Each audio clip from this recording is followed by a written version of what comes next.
പാലസ്തീനിൽ 2 കൊല്ലം കൊണ്ട് 60,000 പേരുടെ ജീവൻ നഷ്ടമാകുന്നു. ശവപ്പറമ്പായി ഫലസ്തീൻ മാറുന്നു. ഗാസ എന്നത് ശവക്കൂമ്പാരം നിറയുന്ന രീതിയിലേക്ക് പിഞ്ചു കുഞ്ഞുങ്ങൾ മരണമടയുന്നു. അവർ ഒരു നേരത്തെ ഭക്ഷണത്തിന് വേണ്ടി വയറൊട്ടി വിശന്ന് നിൽക്കുന്ന കാഴ്ചകൾ പകർത്തിക്കൊണ്ട് ഇസ്രയേലി മാധ്യമങ്ങൾ ആഘോഷിക്കുന്നു. എന്നാൽ ഈ ആഘോഷത്തിന് ഇനി അധികം ആയുസ്സുണ്ടാകില്ല എന്ന് കൃത്യമായി വെല്ലുവിളിച്ചിരിക്കുന്നു ഹമാസ് ഒരു കാര്യം കൂടി പറഞ്ഞു: നിങ്ങൾക്ക് ഒരിക്കലും സമാധാനം തരാതിരിക്കാൻ ഞങ്ങൾക്ക് പല മാർഗങ്ങളുണ്ട്. നിങ്ങൾ ചത്ത് ജീവിക്കുന്ന അവസ്ഥയിലേക്ക് കാര്യങ്ങൾ എത്തിക്കാൻ ഞങ്ങൾക്കറിയാം. എല്ലാം അതിരുവിട്ട് കഴിഞ്ഞു. ഇനി ഒരു സമാധാന മാർഗമില്ല, ഒരു ചർച്ചയില്ല. കാരണം നിങ്ങൾ ഒരിക്കലും വെടിനിർത്താൻ പോകുന്നില്ല. നിങ്ങൾക്ക് യുദ്ധം എന്നതൊരു ഹരമാണ്. ആ രീതിയിൽ മുന്നോട്ട് പോകുന്നവരെ ഒരിക്കലും സമാധാന ചർച്ചയ്ക്ക് വിളിക്കരുത്. അങ്ങനെ വിളിക്കാൻ ശ്രമിച്ച ഞങ്ങളാണ് മണ്ടർ. ഇനി നിങ്ങളുടെ മുമ്പിൽ തോറ്റു തരില്ല. ഹമാസിൽ അവശേഷിക്കുന്നവർ മതി നിങ്ങളുടെ സ്വൈരം കെടുത്താൻ. നിങ്ങളുടെ നഗരങ്ങളൊന്നും സുരക്ഷിതമല്ല. ടെല്ലവീവും ഹൈഫയും ജെറുസലേമും ഒക്കെ ഏത് നിമിഷവും ചിന്നിച്ചിതറും.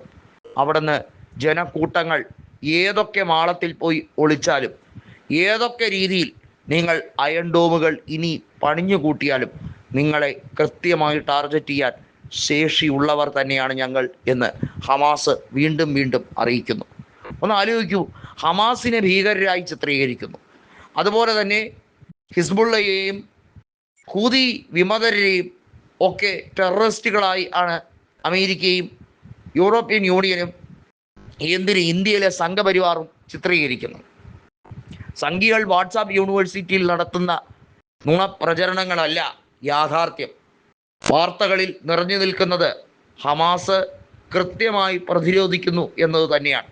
ഹമാസിൻ്റെ ശക്തമായ ചെറുത്തുനിൽപ്പ് അവരുടെ സൈനിക മേധാവിയെയോ അവരുടെ പല പ്രധാനപ്പെട്ട നേതാക്കളെയോ വകവരുത്തിയതുകൊണ്ട് അവർ കെട്ടടങ്ങി എന്ന് വിചാരിച്ചെങ്കിൽ അത് തെറ്റ് മാത്രമാണ്.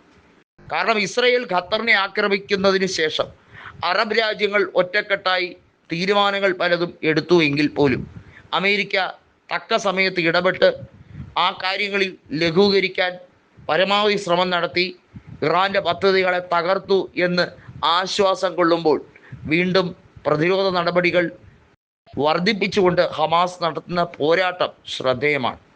ഹമാസിനെയും ഹിസ്ബുള്ളയും ഒക്കെ പരിപൂർണമായി ഇല്ലാതാക്കും, അതിനുവേണ്ടിയുള്ള എല്ലാ പദ്ധതികളും മൊസാദ് ആവിഷ്കരിച്ചു എന്നൊക്കെയായിരുന്നു ബെഞ്ചമിൻ നെതന്യാഹുവിൻ്റെ ഗീർവാണമെങ്കിൽ ആ മൊസാദിനെ തന്നെ പിളർത്തുന്ന രീതി, മൊസാദിൻ്റെ റഡാറുകളെയും മൊസാദിൻ്റെ ഇൻ്റലിജൻസ് വിങ്ങിനെയും ഒക്കെ പൊളിച്ചെടുക്കുന്ന രീതിയിലുള്ള സൈബർ സെക്യൂരിറ്റി വിങ്ങുകളെ തകിടം മറിക്കുന്ന, അവരുടെ ആത്മവീര്യത്തെ ചോർത്തുന്ന നടപടിക്രമങ്ങൾ പല കോണുകളിൽ നിന്നും ഇപ്പോൾ ഉണ്ടായിരിക്കുന്നു.